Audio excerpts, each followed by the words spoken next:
Guys, magluluto tayo ng spaghetti sauce.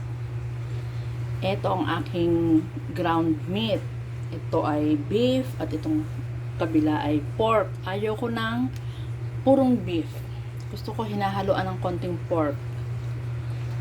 Ito ang ating minced garlic, sibuyas, bell pepper, button mushroom, and this time, lalagyan ko ng carrots.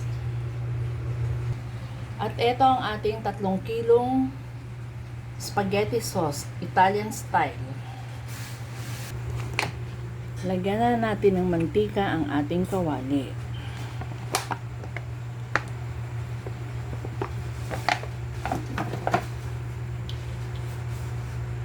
Ilagay natin ang ating bawang. Oh guys, ang dami kong bawang para masarap.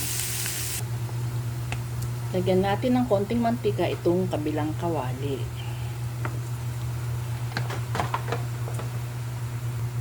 Igigisa ko muna ng nakabukod ang button mushroom para mawala ang kanyang watery taste. Yung bang parang lasang tubig.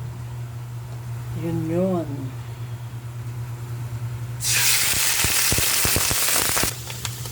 Ayan na guys, matutuyo na siya. Mawawala na ang kanyang tubig.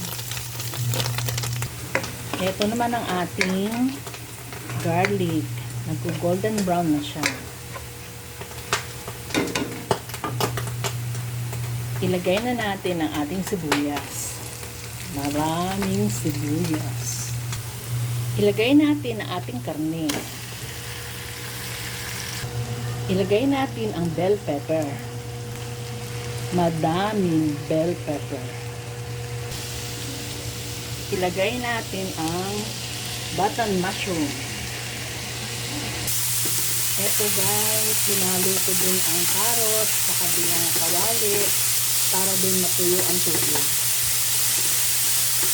Sandali lang to guys, hindi ito tatagalin.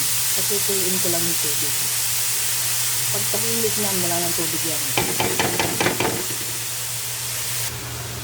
Ito guys, ang ganda na itsura, diba?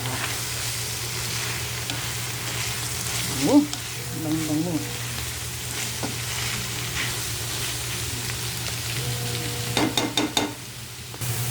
Guys, tahimik na. So, ibig sabihin, wala na ang kanyang tubig. Natuyo na. Ilalagay na natin ang carrots. Ayan. Guys, lagyan natin ng patis.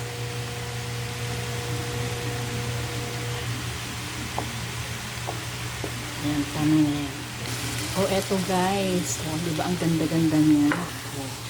Alam niyo naman, hindi ako naglalagay ng hotdog sa spaghetti sauce. Ayan. Niyala ng konti, ilalagay ko na ang sauce. Itong 3 kilong ito, ilalagay ko lahat dito. Ayan. Ito na guys, ilalagay natin ang ating spaghetti sauce. Ito na guys, ang ating spaghetti sauce. Ayan, diba? Diba? Ang ganda-ganda niya.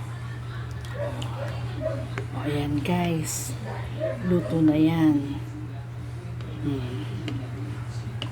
Thank you for watching. Bye. See you next time.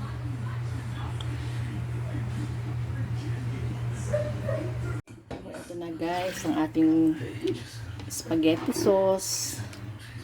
Malamig na siya, so atin na siyang ilalagay sa lalagyan at itatago sa freezer. Para every time na gustong kumain ng spaghetti, tutunawin lang, ihalo sa hinalabos ng spaghetti at okay na, may spaghetti na. Ayan guys. Ganyan ang ginagawa ko. Nagluluto ako ng maramihan and then tinatago ko, nilalagay ko sa freezer. Thank you for watching. Bye.